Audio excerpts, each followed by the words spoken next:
ทายสบายดีตอน5 โมงทุกคนเลิกงานมื้อนี้กะกำลังย่างไปเฮ็ดโอกดังซี่ทุกคนมื้อนี้ไปกดังซี่นะ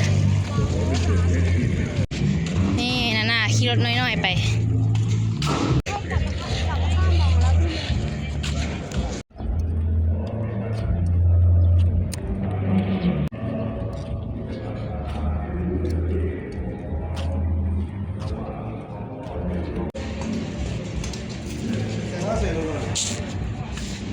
มาถึงแล้วเราก็ไปข้างหน้า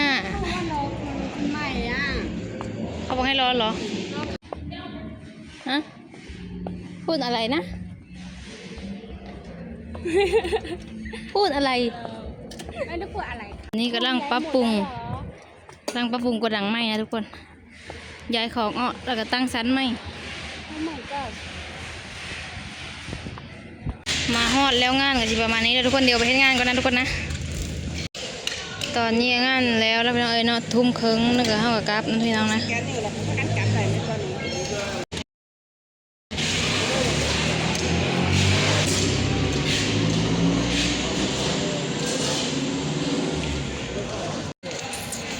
อันนี้ก็เมื่อ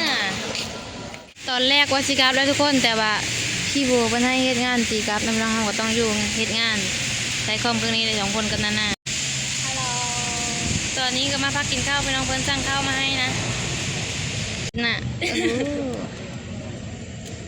แกะเป็นแต่แซ่บคักพี่น้องมาพี่น้องกินข้าว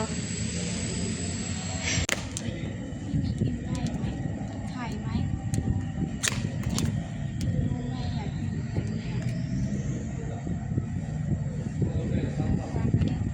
โอ้ไม่กินแล้วหายเลยอ่ะที่นี่แหละ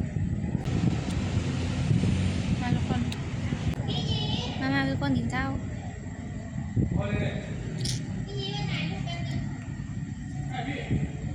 แซ่บปาก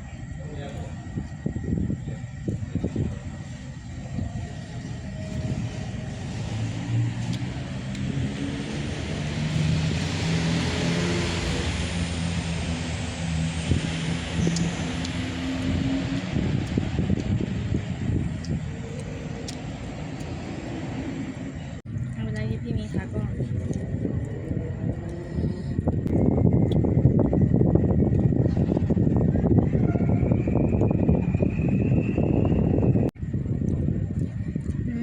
ไข่ดาว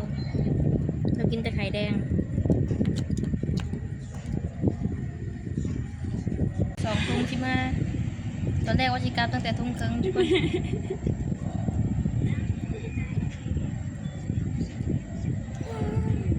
มีคนดู2 คนเหรอ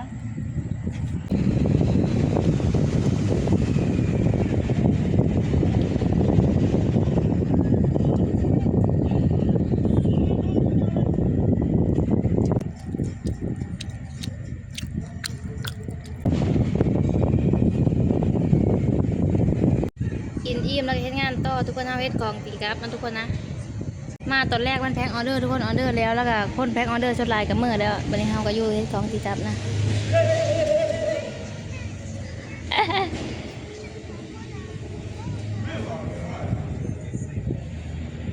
สำหรับงานของสามีกับนาน่ามื้อนี้ก็แม่นเฮาเฮ็ดของตีกราฟพี่น้องเนาะสินค้าที่ส่งไปแล้วลูกค้าตีกราฟหรือว่าลูกค้าคืนหรือว่าคนส่งสแกนบ่ติดลูกค้ายกเลิกวันนี้จะมีรับผิดชอบหน้าที่นี้นะทุกคนนะเคลียร์ของคืนนะเฮาก็ยิงเลขออเดอร์แล้วก็เช็คของขายไม่ได้หรือขายบ่ได้นะทุกคนตัวใดยังดีก็แม่นขายต่อทุกคนตัวใดแม่นเสียหายก็แม่นบ่สามารถขายได้นะพี่น้องงานของเฮาในมื้อนี้ก็ประมาณนี้แหละทุกคนเฮามาตอนแรกมันเฮ็ดออเดอร์นะทุกคนนะแพ็คออเดอร์ซอยเขาหลังจากที่แพ็คออเดอร์แล้วเฮาก็มาเฮ็ดของคืนต่อทุกคนเพราะว่าอุปกรณ์บ่เพียงพอพี่น้องเนาะพร้อมก็มีน้อยนะทุกคนเขาใช้สแกนงานแน่เฮาก็ถ้าสอบเพิ่นสแกนงานแล้วเฮาจังมาเฮ็ดของคืนนะทุกคนงานชนลายมื้อนี้ก็แม่นสายยางพี่น้องก็มีก็เฮ็ด2 คนกับหน้าซอยกันพี่น้องตัวใดยกก็ซอยกันยกตัวใดนักก็ซอยกันหามพี่น้องไอ้เนาะใส่ครูพอได้ครูแอนนะตอนแรกแม่นเพิ่นสิให้สามีมาเฮ็ดคนเดียวทุกคนแต่ว่าสามีก็บ่มีครูกลับนะพี่น้องก็เลยให้นาน่ามานำซอยกันเฮ็ดพี่น้องพอดี ได้ครูบัดกลับห้องพร้อมทุกคนนะเพราะว่าห้องเขาก็อยู่ไกลเติบนะบางที่เลิกอวดดึกเขาก็จะได้มีหมู่นะทุกคน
Hả?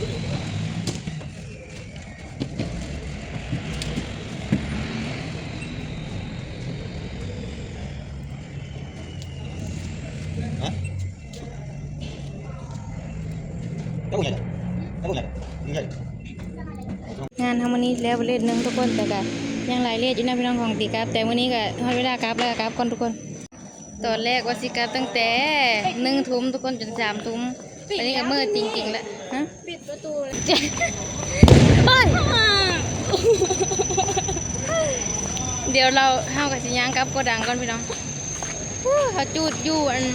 งานวัดปังปิ้งทุกคนเลยตกใจเบิด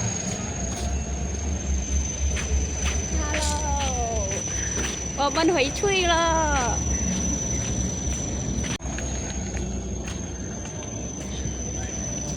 อยู่หน้าโกดังเฮามันก็รถขนส่งกันหลายๆพี่น้อง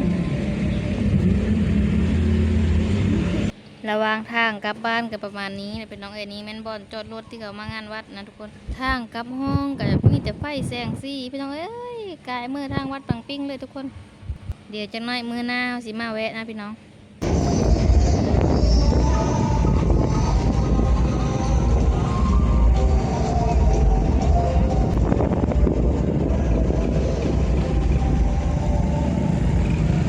กลับมาห้องแล้วก็ไปอาบน้ำนอนทุกคนเดี๋ยวมื้ออื่นก็ไปเฮ็ดงานต่ออีกนะทุกคนนะ